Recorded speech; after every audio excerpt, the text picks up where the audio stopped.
तपोवन ज्ञानानंद सियापति रामचंद्र की, राधापति कृष्णचंद्र की, गौरीपति चंद्रचूड़ की, पवन सुत हनुमान की, तपोवन ज्ञानानंद की, तपोवन ज्ञानानंद की, तपोवन ज्ञानानंद की, सियापति रामचंद्र की, राधापति कृष्णचंद्र की, गौरीपति चंद्रचूड़ की, पवन सुत हनुमान की, तपोवन ज्ञानानंद की, तपोवन ज्ञानानंद की, तपोवन ज्ञानानंद की। भाव भक्ति का भूखा सारी लोग जुगत नहीं पावे, भाव भक्ति का भूखा सारी लोग जुगत नहीं पावे।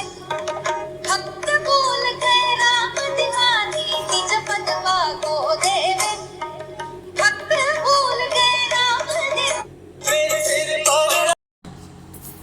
ओम श्री गणेशाय नमः। ओम श्री गणेशाय नमः। ओम श्री गणेशाय नमः।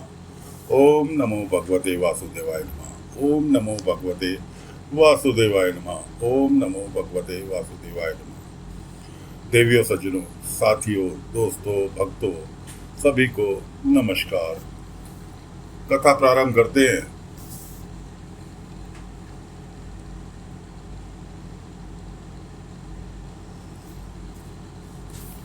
श्री शौनक जी ने पूछा, सूत जी, सर्वज्ञ एवं सर्वशक्तिमान व्यास भगवान ने नारद जी का अभिप्राय सुन लिया, फिर उनके चले जाने पर उन्होंने क्या किया? सूत जी ने कहा, ब्रह्मनंदी सरस्वती के पश्चिम तट पर शम्याप्रास नाम का एक आश्रम है। वहां ऋषियों के यज्ञ चलते ही रहते हैं। वहीं व्यास जी का अपना आश्रम है। उनके चारों ओर बेर का सुंदर वन है। उस आश्रम में बैठकर उन्होंने आचमन किया और स्वयं अपने आप को सम्मोहित किया। उन्होंने भक्ति योग के द्वारा अपने मन को पूर्णतः एकाग्र निर्मल करके आदि पुरुष परमात्मा, उनके आश्रय से रहने वाले माया को देखा। इसी माया से मोहित होकर वह जीव तीनों गुणों से अतीत होने पर भी अपने को त्रिगुण मान लेता है और इस मान्यता के कारण होने वाले अनर्थों को भोगता है। इस अनर्थों की शांति का साक्षात साधन है केवल भगवान का भक्ति। परंतु संसार के लोग इस बात को नहीं जानते। यही समझकर उन्होंने इस परमहंस की संहिता श्रीमद् भागवत की रचना की। इसके श्रवण मात्र से पुरुषोत्तम भगवान श्री कृष्ण के प्रति परम प्रेमयी भक्ति हो जाती है, जिससे जीव के शोक, मोह और भय नष्ट हो जाते हैं। उन्होंने इस भागवत का संहिता का निर्माण और पुनरावृत्ति करके इसे अपने निर्वृत्ति परायण पुत्र श्री सुखदेव को पढ़ाया। श्री शौनक जी ने पूछा, श्री सुखदेव जी तो अत्यंत निर्वृत्ति परायण हैं, उन्हें किसी भी वस्तु की अपेक्षा नहीं है, वे सदा आत्मा में ही रमण करते हैं। फिर उन्होंने किस लिए इस विशाल ग्रंथ का अध्ययन किया? सूत जी ने कहा, जो लोग ज्ञानी हैं, जिनकी अविद्या की गांठ खुल गई है और जो सदा आत्मा में ही रमण करने वाले हैं, वे भगवान की हेतु रहित भक्ति किया करते हैं, क्योंकि भगवान के गुण ही ऐसे मधुर है जो सबको अपनी ओर खींच लेते हैं। फिर शुक्रदेव जी तो भगवान के भक्तों के अत्यंत प्रिय और स्वयं भगवान वेदव्यास के पुत्र हैं। भगवान के गुणों ने उन्हें हृदय को अपनी ओर खींच लिया और उन्होंने उससे विवश होकर ही इस विशाल ग्रंथ का अध्ययन किया।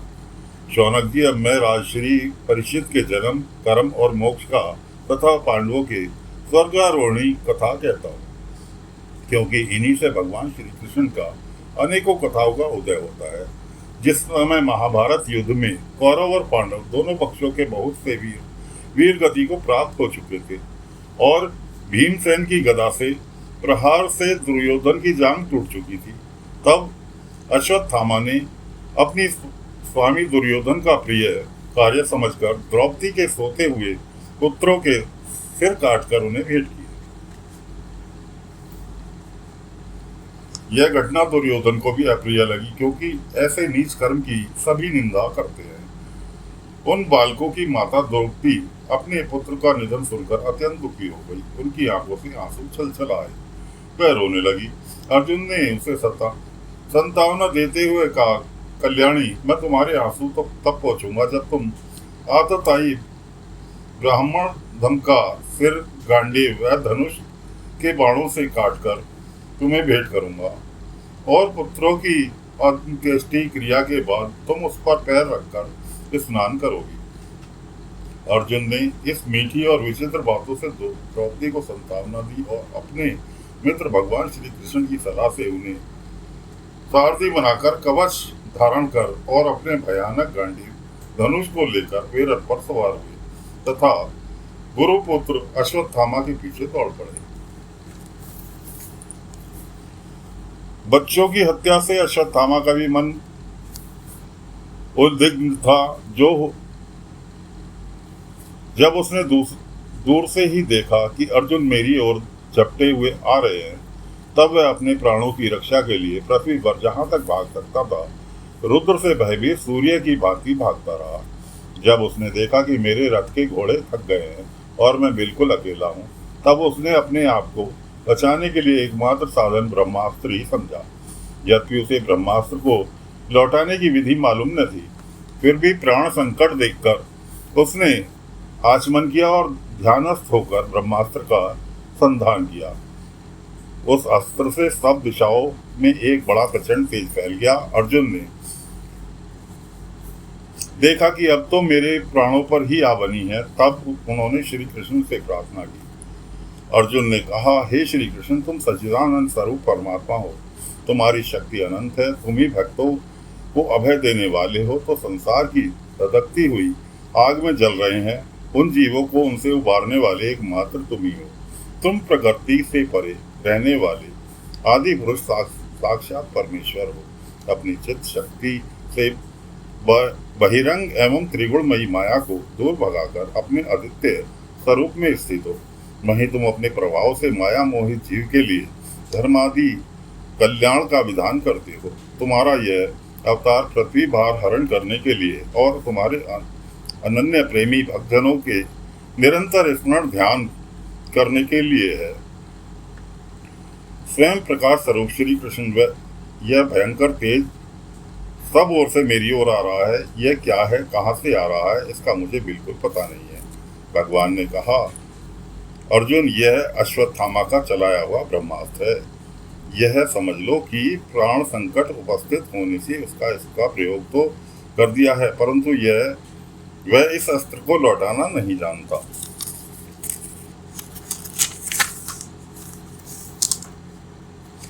किसी भी दूसरे अस्त्र में इसका दबा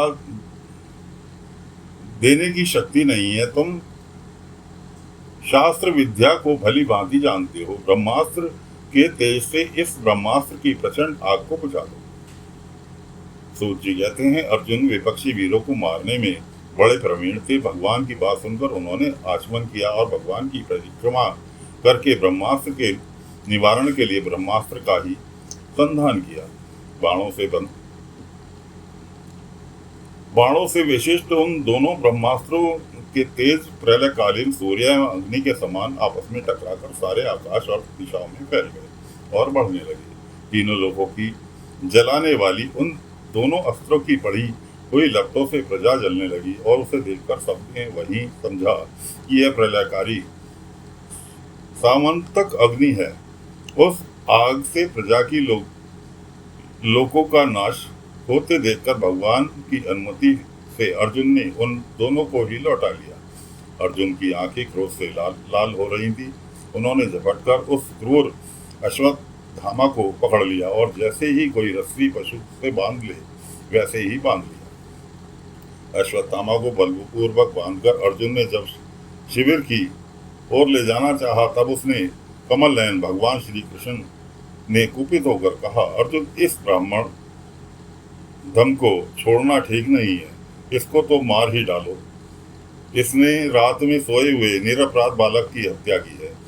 धर्मवेता पुरुष, असावधान मतवाले पागल सोए हुए बालक, स्त्री, विवेक शून्य शरणागत, रथहीन और भयभीत शत्रु को कभी नहीं मारते, परंतु जो दुष्ट और क्रूर पुरुष दूसरों को मारकर अपने प्राणों की पोषण करता है, उसका तो वध ही उसके लिए कल्याणकारी है, क्योंकि वैसी ही आदत को लेकर यदि वह जीता है और भी पाप करता है और उन पापों के कारण नरकगामी होता है। फिर मेरे सामने तुमने द्रौपदी से प्रतिज्ञा भी की है, मानवती, जिसने तुम्हारे पुत्र को वध किया है, उसका सिर मैं उतार कर लाऊंगा। इस पापी कुलांगार आतात्यायी ने तुम्हारे पुत्रों का वध किया है और अपने स्वामी दुर्योधन की भी दुख पहुंचाया है, इसलिए अर्जुन इसे मार ही डालो। भगवान श्री कृष्ण ने अर्जुन के धर्म की परीक्षा लेने के लिए इस प्रकार प्रेरणा की, परंतु अर्जुन का हृदय महान था। यद्यपि अश्वत्थामा उसके पुत्रों की हत्या की थी, फिर भी अर्जुन के मन में गुरु पुत्र को मारने की इच्छा नहीं हुई। इसके बाद अपने मित्र और सारथी श्री कृष्ण के साथ भी अपने युद्ध शिविर में पहुंचे। वहां अपने मृत पुत्रों को के लिए शोक करती द्रौपदी उसे सौंप दिया। द्रौपदी ने देखा अश्वत्थामा पशु की तरह बांध कर लाया गया है। निंदित कर्म करने के कारण उसका मुख नीचे की ओर झुका हुआ है। अपना अनिष्ट करने वाले गुरुपुत्र अश्वत्थामा को इस प्रकार माने देखकर द्रौपदी का कोमल हृदय कृपा से भर आया और उन्होंने अश्वत्थामा को नमस्कार किया। गुरुपुत्र का इस प्रकार बांधकर लाया जाना सती द्रौपदी के सहन नहीं हुआ। उसने कहा, छोड़ दो, इन्हें छोड़ दो, ये ब्राह्मण है, हम लोगों के अत्यंत पूजनीय है, जिनकी कृपा से आपने रहस्य के साथ सारे धनुर्वेद और प्रयोग का उपसहार के साथ संपूर्ण शास्त्रों का ज्ञान प्राप्त किया है। वे आपके आचार्य द्रोण ही हैं, पुत्र के रूप में आपके सामने खड़े हैं। उनकी अर्धांगिनी कृपी अपने वीर पुत्र के ममता से ही अपने पति का अनुगमन नहीं कर सकी। वे अभी जीवित हैं। महाभाग्यवान आर्यपुत्र, आप तो बड़े धर्मज्ञ हैं। जिस गुरुवंश की नित्य पूजा और वंदना करनी चाहिए, उसी को व्यथा पहुंचाना आपके योग्य कार्य नहीं है। जैसे अपने बच्चों के मर जाने से मैं दुखी होकर रो रही हूँ, मेरी आंखों से बार बार आंसू निकल रहे हैं, वैसे ही इनकी माता पतिव्रता गोमती न रोए। जो उच्छल राजा अपने कुकृत्यों से ब्राह्मण कुल को कुपित कर देते हैं, वह कुपित ब्राह्मण कुल उन राजा को सपरिवार शोक काग्नि में डालकर शीघ्र ही भस्म कर देता है।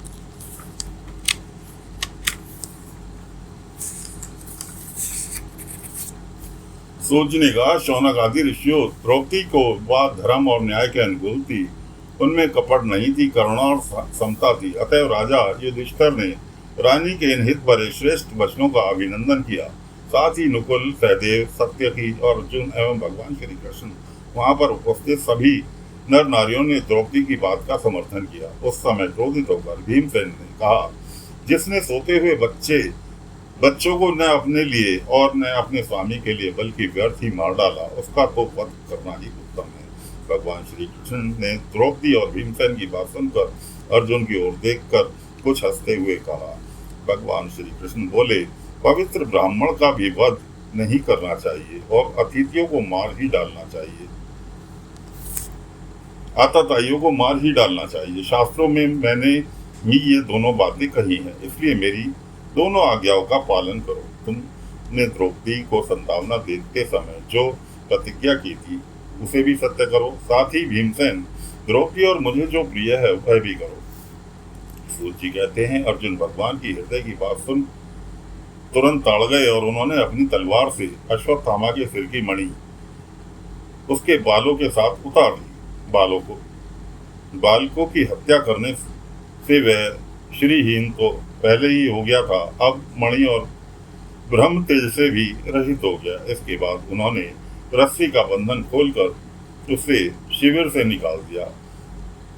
मूंड देना, धन छीन लेना और स्थान से बाहर निकाल देना, यही ब्राह्मण धर्मों का वध है। उसके लिए इससे भिन्न शारीरिक वध का विधान नहीं है। पुत्रों की मृत्यु से द्रौपदी और पांडव सभी शोकातुर भोग रहे थे। अब उन्होंने अपने मरे हुए भाई बंधुओं की दहादी अंत्येष्टि की क्रिया की। तो साथियों, फिलहाल आज की कथा को यहीं पर विराम दे रहे हैं। आगे की कथा, नई कथा लेकर कल फिर हाजिर होंगे। तब तक के लिए आज्ञा दीजिए। ओम नमो नारायण, ओम नमो नारायण, ओम नमो नारायण, ओम नमो भगवते वासुदेवाय नमः, ओम नमो भगवते वासुदेवाय नमः।